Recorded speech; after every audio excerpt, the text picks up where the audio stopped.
In 2015, Robert Kyagulanyi Sentamu, known to millions as Bobi Wine, was yet a politician. He was an artist, an actor, a man of ghetto, living as ordinary Ugandan with extraordinarily honesty. In a local film, he played himself more than a character, a man who refused to be corrupted by politics, a man who valued the truth over titles, and in his own words, he told his friends, "I am honest, let the community know me for who I am." Even before he entered politics, Bobi Wine was already standing out, not because he wanted power, but because he believed in trust, in integrity, and in courage to speak the truth. This was prophecy in disguise. What seemed like acting was in fact a declaration that he was different from the politicians who used power for greed. He was a man ready to be known for honesty, not manipulation, ready to be trusted, not feared. Well, I am not that kind of politician, okay? You guys listen to me and trust me because you know I am honest. You understand? And I want all the community members to see me that way, to believe me for the same reasons. Then you're going to lose. I don't think we had all thought about it like this. Exactly.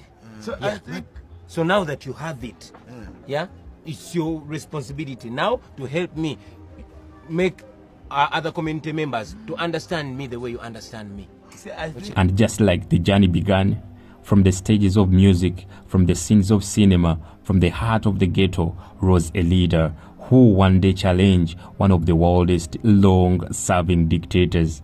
It was not politics that called him, it was honest that pushed him forward. For more than 2 decades, Uganda's loudest voice of opposition was Dr. Colonel Kizza Besigye. He faced prison, tear gas, and endless harassment, but even he confessed his deepest disappointment. It was not only Museveni's regime that betrayed Ugandans, it was the elites, the educated, the professors, the lawyers, the so-called enlightened people, those with knowledge and privilege. Instead of standing with the oppressed, they chose to dine with the oppressor. They sold their country for positions, contracts, and comfort. They used their education not for liberation, but for personal gain.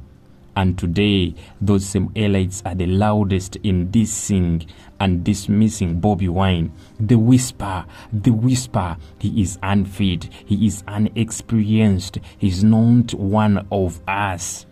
But here's the truth. For 40 years, they have opposed General Kaguta Museveni without success. For 40 years of speeches, 40 years of theory, 40 years of failure. If Bobi Wine is not fit, then what do we call their record? What do we call decades of defeat? The worst Ugandans whom I have issue with are the educated, the elites. They are the most useless people we have in this country. Sorry? Yes, absolutely. I have no apologies. Because you see, I think even God will forgive those who did not get the message about God or Christ or Muhammad or, those who are ignorant. God will forgive. They didn't get the message. But if you get the message that there is salvation, that there is this, and in spite of that you do everything to negate it, then you are, the most dangerous. You must go to the hottest part of hell. And, the people, I think, whom hell should be reserved for in our country are the elites. I'm telling you, they need to go to the hottest part of hell. Because they have the duty, yes, they have the responsibility to inform those who are not informed, to guide them properly, to make the choices they need to make. As I have told you, these are political decisions. It is the elites, They fear burning their fingers in politics. Yeah, yes, which is why they should go to hell, because they know the truth. They don't stand up for the truth. They are the ones in the parliament selling themselves like Kabalagala, causing the country a lot of pain, Because you see, at the end of the day, yes, I have issues with those who are stealing our money and doing all these kinds of things. But we get the leaders we deserve, for heaven's sake. We must, and we should not, it's up to us. If that's what we want, we will reap from it, You cannot just cry that, Museveni is a bad leader. You are the one responsible for his being there, If Besigye is a bad person, get rid of him. These are your voters, Kizza Besigye. Yes, and I'm saying that, quite understandably, many of our people may not know the things I'm talking about. What a healthcare system looks like, how it functions. They may not know. But the fellows in Makerere know. The fellows who are in parliament should know. The fellows who are causing all this problem. They have chosen to remain silent. Not only to remain silent, but actually to support and give succor to the problem that we have. Religious leaders. You see all of them not focusing on people. Religious leaders are supposed to be voice of the voiceless. I saw the other day praying. Thanks, I had Pastor Kayanja concerned about livelihoods of people. I think he's the only one I had who brought out something to talk about livelihoods of people. We must focus where it is important. It's not enough to just say we have all these. We are the ones who will get. Besigye's words live on.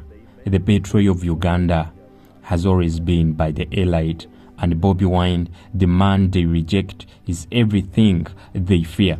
Genuine, fearless, connected to the people. He is what could be, or is what could never be.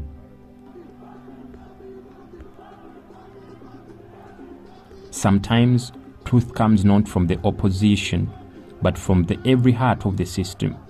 After 2021 elections, declared fraudulently by many, including Bobi Wine and the European Union, the late Speaker of Parliament, Jacob Oulanyah, broke the silence. He said Bobi Wine was simply a man. He was not simply a man. He was an idea that Ugandans are tired of one-man rule, an idea that the people are weary of broken promises, of corruption, of stolen futures. Oulanyah admitted if this idea had been carried by the right candidate in 2021, Museveni would have been gone. At the time, he called Bobi Wine an amateur, a beginner in politics, but time has changed. That amateur has become a monster. That beginner has become a strategist. Through prison, through torture, through betrayal, Bobi Wine has been refined by the struggle. Today, even his critics confess he is no longer learning, he is leading. Bobi Wine is not a person in this election. It is an idea. And How do you mean? Yeah, if you think it's the charisma of Bobi Wine that built his profile that to extent, you are making a mistake. Bobi Wine is an idea. And the idea is? And the idea is, a lot of people are dissuaded by the issue of longevity in government. Most of the intellectuals are disgruntled about that. And they bought that idea that, you know what, this man has stayed too long, he must go. So it was a protest vote in a way. So it was a debate on longevity. He has overstayed in power. And the only challenge that that idea had, in my opinion, in my humble opinion, they did not have the right candidate to carry the message.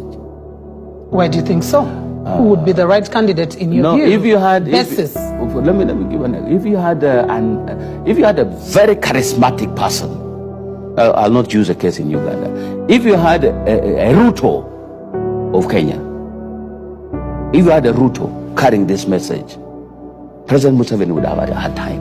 What would be the problem with So the like problem now, Bobi Wine carrying, or candidate Kyagulanyi carrying the same message? Because I am any saying, Ugandan you see, who is eligible according to the constitution can carry whichever message. You're not getting my point is, he did not, the weight of the message is attribute toned it down. So the debate now became personalized. Instead of the idea of longevity and so on and so forth, now people started looking at President Museveni as an individual and Kyagulanyi as a person. Now Kyagulanyi as a person is detached now from the idea of a discussion on long service to overstayed in power and so on and so forth, which President Museveni played very well, and I must give credit to him. Oulanyah's words remind us, a man may be dismissed, but an idea cannot be defeated. And Bobi Wine is not just a man anymore, he is the idea of freedom carried by millions of Ugandans and across the borders. He gave voice to the voiceless. Through rhythm, he spoke the pain of the oppressed. Today, as artists are awakening to the same calling, actor Okuyo Prince, once silent, now boldly condemns injustices. He quotes the Bible, he names dictatorship, he refuses to bow to fear. Once the heart were entertainment, now the arts are resistance. The microphone is no longer for music alone, it is for freedom. The stage is no longer for shows alone, it is for struggle. This is why Bobi Wine matters. He has turned the culture into courage, he has transformed art into activism, and he has given millions of Ugandan people the courage to rise against oppression. O Uganda, may God uphold thee. My fellow Ugandans, we gather today not in fear but in faith, not in silence but in courage, for the time has come to remind ourselves, our leaders and the world, that the people belong to God, not to corrupt tyrants. As a Christian, I'll partake from the Bible. The Bible declares, woe to those who decree unrighteous decrees. That's Isaiah 10:1. When rulers pass wicked laws, when they rob the poor and trample justice, they stand condemned, not by us, but by God himself. No throne, no office, no title can excuse corruption and oppression. Therefore, we are not a people called to bow down to tyranny. We are called, like the apostles, to declare, we ought to obey God rather than men. Remember that in Acts 5:29? Government is ordained to serve as God's minister for good. But when they become a weapon of oppression, it has betrayed its purpose. Loyalty to truth is higher than loyalty to unjust rulers. Remember that. For example, remember Moses, who confronted the Pharaoh with the cry, "Let my people go," in Exodus 5:1? Remember Daniel, who defied the decrees of kings to remain faithful? Do you remember the midwives of Egypt who stood against the murder of innocent children and were blessed by God in Exodus 1:17? These were not passive believers. They were active resistors of injustice. Now, Proverbs tells us, when the righteous are in authority, the people rejoice. But when the wicked rule, the people groan. That is Proverbs 29:2. My fellow countrymen and friends, we are groaning. The weight of corruption, injustice, and arrogance presses down upon us. But that groan is not the sound of defeat. It is the roar of a people about to rise. The fight is not violent. It is not lawless. It is the fight of courage, truth, unity. The apostles remind us, stand fast in the liberty by which Christ has made us free, in Galatians 5:1. Freedom is not the gift of governments. No, it is the mandate of God. To surrender without resistance is to dishonor the blood of the martyrs, the sweat of our forefathers, and the very cross of Christ, which broke the chains of bondage once and for all. We cannot be bound by tyranny. We must therefore rise and speak when they demand our silence, rise to vote when they diminish our voice, rise to hold leaders accountable when they betray the authority, rise not in hatred, but in holy determination. For where the Spirit of the Lord is, there is liberty. That's what Paul declares in 2 Corinthians 3:17. So, I say to you, my fellow countrymen, stand strong, fear no tyrant. Break the yokes of oppression. Let us declare with one voice that this nation was not created for a few who lust after power, but for all who walk humbly under the sovereignty of God. That's why it is said, for God and my country, as our motto. The time for silence has ended. The time for action is now. And with God as our defender, no tyrant shall prevail. I therefore say, this is a protest vote. Come out in large numbers. Cast your vote. Defend your vote. A new Uganda is possible. Let us embrace it. One man at a time. One woman at a time.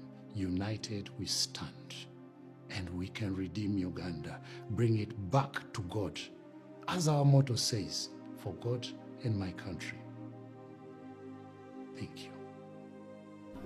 When actors and singers stand with the people, when poets and musicians take sides with justice, then the nation begins to sing a new song, and Bobi Wine is the conductor of that song.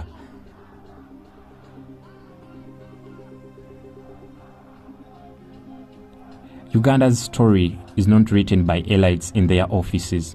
It is not written by the ordinary men and women who refuse to give up. For decades, elites have spoken big words and achieved nothing. But in the ghetto, a child of people rose and spoke with truth.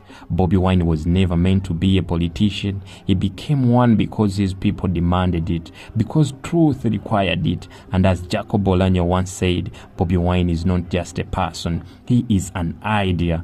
And ideas are bulletproof. They cannot be killed by arrests. They cannot be silenced by propaganda. They cannot be destroyed by fear, because ideas live in the hearts of the people, and today the people of Uganda are ready for change.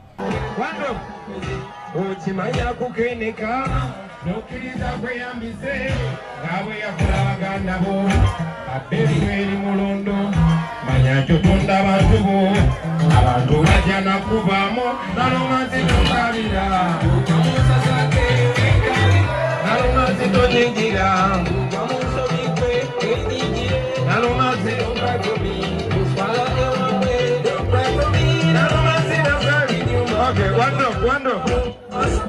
Bino byenjogera ze manyomi manyirwa kuba weebu. Waliwo amanyi ng'abono bakira kitiibwe. Kuno abantu abakusomye. Omukyalo oyo olw'okweyirusa si mwerufu. Ate tekola g'emmiga.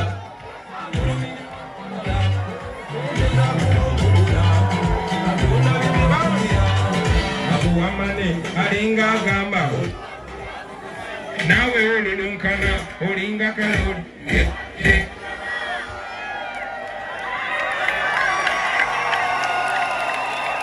People power, our power, NUP everywhere.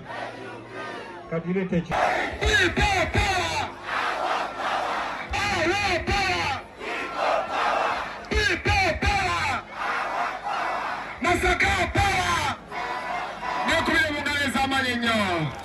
Amanya piti basendi mosh Africa.